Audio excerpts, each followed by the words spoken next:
ang pagsasama-sama mga kaamigo ko ng mga legit na John Arden ng ating loop mga kaamigo. Yan o, katibayan yan mga kaamigo. Magaganda sa karera itong ating mga John Arden na yan. Okay, at syempre may signature yan. Napakaganda po ng mga mata ng mga John Arden. Kaya tara, samahan nyo ko. Let's go! Nagkakalapati lang, wala na akong masabi. Lupit na mga ibon, talaga niyang kalapati. Siya ay nakakabilib, taong mapagkumbaba. Kilala niyo, punong ministro. Yo, what's up mga kaamigo? Magandang araw sa inyong lahat. Welcome back to Puno Ministro Love TV. So ngayong araw mga kaamigo, yung araw na yung mga John Arden natin ay pagsasama-samahin natin. Yung ating inimbreed doon nakaraan ay makikita lang nila yung kanilang naging anak, no mga kaamigo. After nilang yung mga kalapati na to ay naghiwa-hiwalay noong nakaraang mga buwan, ngayon po mga kaamigo, na-recover na natin yung lalaking John Arden. Nagaling kay Mentor, napakaganda na po mga kaamigo ng John Arden. At ngayon po mga kaamigo, ibabalik na natin siya dun sa cage ng mga lalaki. Pati yung kanyang naging anak mga kaamigo na white flight din na checkered, dadalhin na rin natin doon sa cage ng mga babae kasi pang-stock po natin yung naging anak nila kasi inimbreed ko po ito. Ipinaris ko to doon sa isang kalapating ibinigay sa akin ni Mentor na John Arden din mga kaamigo at yun ay kapatid niya. Okay? Pinagpares ko at pinag-anak ko sila ng isang beses at meron nga pong kinalabasan, nakahawig nila at ito nga po ay white light na checkered din. Napakaganda po mga kaamigo. So samahan niyo ako mga kaamigo, tingnan na rin natin yung ating mga alagang manok. Dahil yung mga alagang manok natin dumating na po yung isang Texas nating babae. At isasama na po natin ngayon sa ating mga labuyo. Kaya tara samahan niyo ako mga kaamigo, tingnan natin kung bubugbugin ng labuyo yung ating bagong babaeng Texas na isasama sa kanila. Let's go! Okay, so yun mga kaamigo, puntahan natin dito yung ating mga kalapate at meron tayong binalik dito kanina. Check ko kung okay siya. Pero bago ang lahat na yan mga kaamigo, sara muna natin ito kasi ay meron tayong ilalagay na manok dito sa kabila. Okay, so yung mga John Arden ni Mentor ay ating ibinalik na dito sa ating cage, no? So titingnan ko mamaya kung okay na siya. Okay, check muna natin kung mayroong mga lalaki dito. Okay naman. So walang lalaking lumalabas ngayon dito. Okay, puro babae lahat. So okay na to. Okay, so wala nang lalaki diyan sa mga babae natin. Tapos itong ating labuyo. Pasok ka, Jasly. Ka. Okay. So meron tayong manok dito na Texas dahil wala naman tong ginagawa.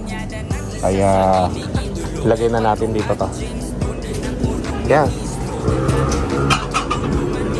Nako, baka sabungin okay. Lumapit agad yung labuyo natin mga kaamigo. Gusto yata ng labuyo na ganyan So very good yan pagka gano'n, hindi niya sinabong. Hilap po talaga yung mga kaamigo. Yeah, very good, tumila ako. So yung babae nating Texas mga kaamigo nandun sa loob. Kamukha kasi Kaya mga kaamigo, binigay sa akin ito ni Sunny Aguilar, yung moderator ko sa YouTube. At ito nga ay ibinalik ko na dito sa ating wala na mag-aalaga So ibinalik ko na dito. So yan, salamat kay Amang at paano naalagaan niya to yan.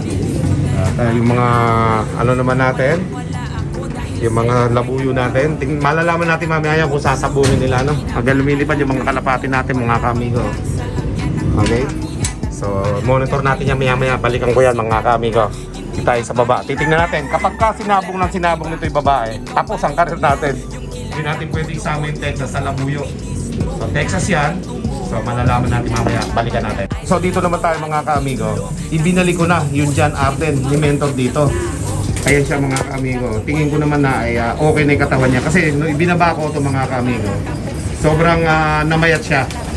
At nabubuli nga dito mga kaamigo. Kasi dito territorial, kanya-kanyang back perks. Ayan At isa siya nabuli dito dahil pumayat. Ngayon, Eh, nandito na siya mga kamigo, nagbalik na. Binalik ko na dito. Ganda niyan mga kamigo. Dadalawa lang yung John Arden natin lalaki dito at nakabreed nga isa, asawa ni Jet Fighter. Tapos itong isa na to, ito yung isa nating John Arden na talagang pinagkakatiwalaan sa linya dahil galing ito kay mentor mga kamigo. Okay? At isa pa, ito, binali ko na rin ito isang pop color natin. Okay naman siya, oh.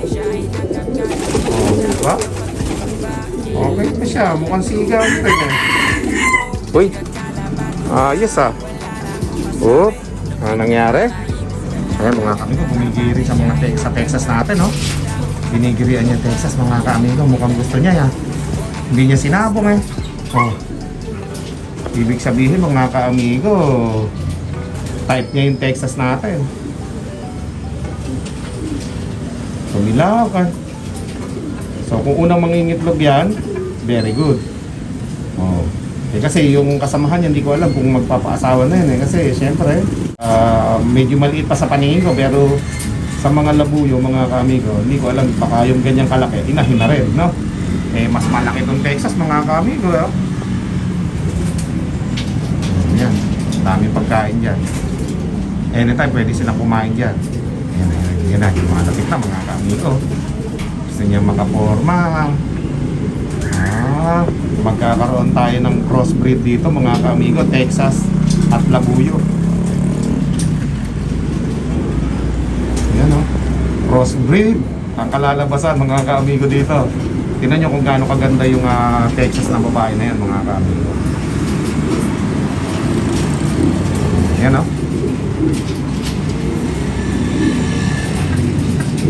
Tingnan natin. Umigiri eh. So gusto niya. So ngayon mga kaamigo ko, okay naman na si John Arden natin dito mga kaamigo. Ayan, okay na okay siya dyan eh. Sigatin eh. Ha? Napakaganda po niyan mga kaamigo. At ipinaris ko nga yun dati sa kulay pula nating pinakamatandang kalapati ni mentor dito na babae. Wala na po eh. Hindi na kaya talaga ng matandang babae. Nagaano na po siya eh. Ibig sabihin para pang pumapayat siya pa nagsusubo. Kaya kailangan kung makukunan natin siya ng similya, kailangan ang gagawin natin ay ipapayaya, ipapasitter. Okay? Napakaganda po ng John Arden natin ngayon mga kaamigo. Tapos ibinalik na rin natin dito mga kaamigo yung anak niya. Inbreed natin yan mga kaamigo. Kasi meron pa akong isang John Arden dito, yung kapatid niya. Ayan o.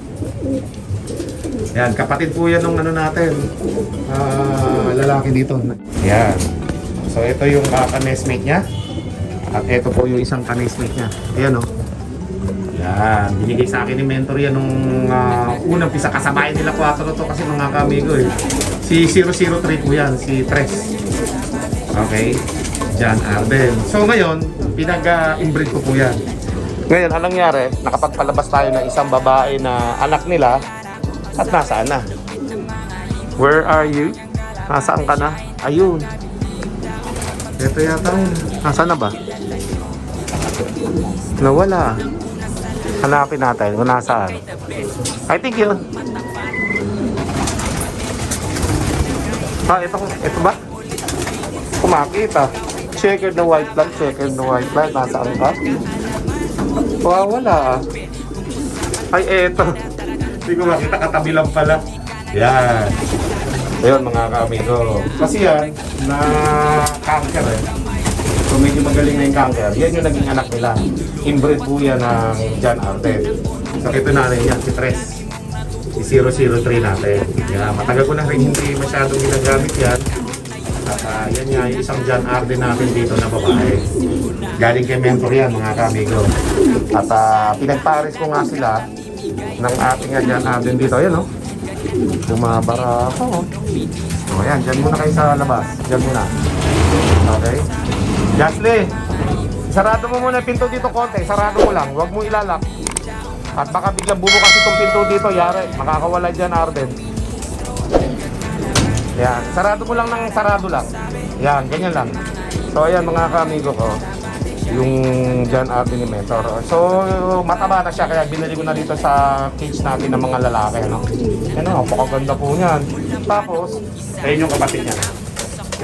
So subukan natin na pagsamahin, yung tatlo, yung mag-aama. Let's go!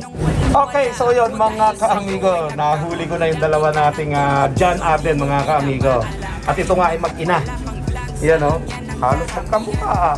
Oh, magkamukha sila. Si 003 ko ito eh. Sobrang kinis ni 003 oh. Yung singsing niyan, katulad din ng singsing ni Quattro mga kaamigo. Dahil sila magka-nestmate ni Quattro. Ibinukod ko si Sais ng nestmate eh. Okay, ayan oh, ganda oh. Yung singsing niya, magkakamukha sila nila 4, tsaka sila 6. 003 yan. Yan mga una kong mga kalapate na galing kay mentor. Okay? Yan, hen. Tapos, eto yung naging anak nila. Ngayon, pupuntahin natin doon mga kamigo, mga John Arden natin. Yan. Para nagkita-kita na sila. Yung. Ayan na. Nagkita-kita na po mga kamigo. Ang mga John Arden natin. Yan. Dito tayo. Yan o. Baba ka, Tres. Baba. Yan. Ayan mga kamigo. Yung mga John Arden natin. O, ayan o. Sila yung mga matatasan dugo dito na John Arden mga kamigo. Ito yung naging anak nila o. Inbreed po yan mga kamigo. Kaya sinabi ko sa inyo to. Dahil ito nga, baka biglang mapakawalan ito.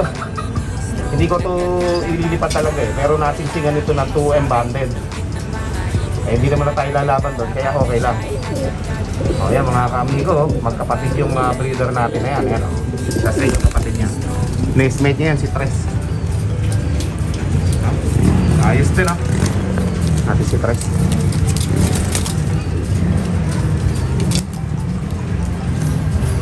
Ganda ni Tres o. Kamukha ng kapatid o. O. Ayan o mga kamigo. Ganda ni Tres. Oh. Ay asawa, dito tayo sa may labas mga kamigo ha. Against the light eh. Okay, so dito tayo ngayon sa ibaba mga kamigo ko ng ating loft. At against the light nga din kanina mga kamigo ko. At medyo matilim yung video. So ayan sila, tatlo. Ganda ng John Arden natin no. Baba ka muna dyan, bilang okay lang kita binablog eh. Baba. Ay bumaba, kaganda pa naman ito. Ganda lang mata niya mga kamigo. Yan. Yan siya. Ganda lang mga mata niya. Pati yung babae kong dyan ate mga kamigo. Ganda niya. Yan po mga kamigo, ang dyan ate natin. At nakakuha nga ako ng anak nila. Pero yung anak nila, iba mata mga kamigo. Kawig yata doon sa lalaki. Magkakaroon yata ng kulay puti yung mga pabilog ng mata. Ayan sila. Okay na yung lalaki mga kamigo na dyan natin eh. Masigasig na siya. Okay na to. Baka mamayat lang ito dati eh. Baka mamayat lang ito pagka dito na nga natin sa ikinalong sa ano natin. Sa mga lalaking cage no. Ayan no. Ating labuyo ay panatag naman na. Panatag na siya dito. Tapos yung Texas okay naman. Mukhang napagod lang yung Texas mga kamigo sa biyahe. Yan. Ikaw na dito, nagtatambay ka dito. So tingnan natin dito. Yan na. Dito mas maganda. Hindi against the light mga kamigo. At medyo malapit-lapit dito. Parang namula yung ano natin mga kamigo, yung mukha ng labuyo. Parang gusto niya na meron ditong Texas na ganyan kalaki oh. Yung ready to breed. Namula bigla yung mukha. Ayos no mga kamigo. Pero ito nga ay Texas. Mga panlabang Texas ito mga kamigo, yung kalahian nito. Oh, napakagandang babaeng ano yan Texas mga kamigo. At dito makaka-recover na siya ng todo-todo dito. Oh. Okay, so yung labuyo natin, ayan na. Mukhang tanggap naman niya, wag lang itim. Binuburog niya mga kaamigo yung itim eh. Mukhang ang mga labuyo, walang itim ako nakita pa eh. Puti, bihirang-bihira eh. Pero karamihan ng labuyo mga kaamigo, kulay pula, taas ganito sa babae kulay. Ayan. Yumabang yung labuyo natin mga kaamigo. Yumabang. Yumabang yung labuyo natin, no? Lumalabas-labas na siya ngayon. Dati hindi siya lumalabas-labas yan, mga kaamigo. Mukhang okay na. Ano? Gusto niya itong babae, hindi niya sinabong eh. Yung itim mga kaamigo, sinasabong niya eh. Okay, so balik tayo dito mga kaamigo sa mga John Arden natin. At ibabalik na natin sila sa mga kanilang mga cage. Dahil magkakasama mga kaamigo. Ganda. Ano? Ganda rin po yung mata niya. Kakaiba mata niya mga kaamigo.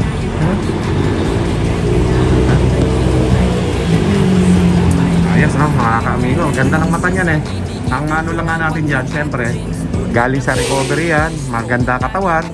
Eh pag dito siya sa mga lalaki nakakulong, sigurado to mabubuli na naman ito, hindi naman masyado makakakain ito. Namangyayat po yan, kaya po ibinaba ko eh. Pero ngayon okay na siya, laki na ng katawan eh.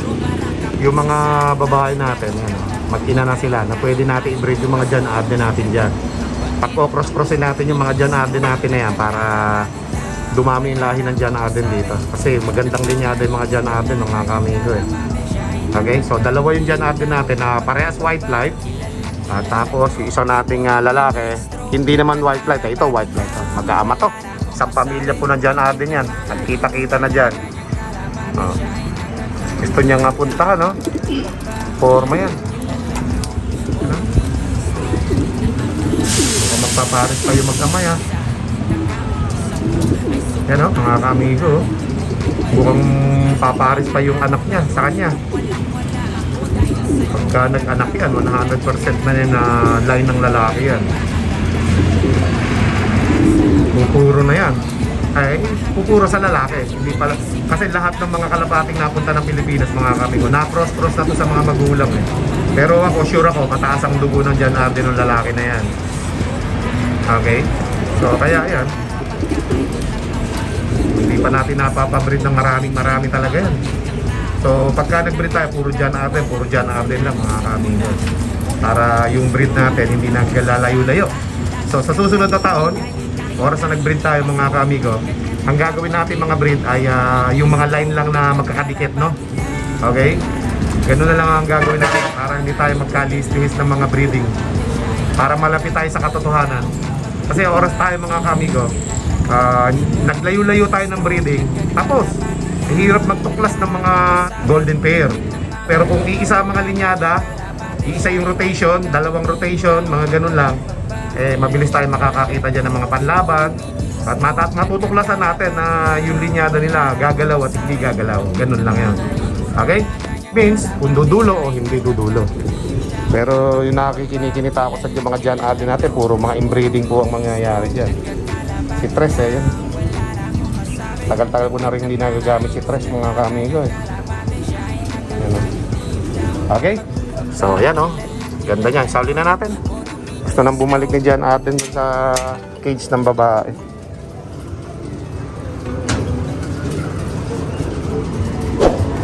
Balik na natin ito. Yan. Tapos ito. Yan o. Hindi pa sanay masyadong lumipad. Okay. Nice na si John Arden ha. Ganun sumunod doon. Okay ka na dito. Pasok ka na lang. Yan. Pasok ka na dyan. Maghanap ka ng cage mo dyan. O yan mga kamigo. Yung ating John Arden na sumisiga-siga din dati dito yan mga kamigo eh. Pero dahil nga dyan, binalik na natin siya at ito nga ay sumisiga-siga na naman eh. Ito naman, buksan na natin ito para makalabas yung iba natin mga babae dyan. Yun. Okay na yan. Okay. So ayan mga kamigo, okay naman yung mga manok.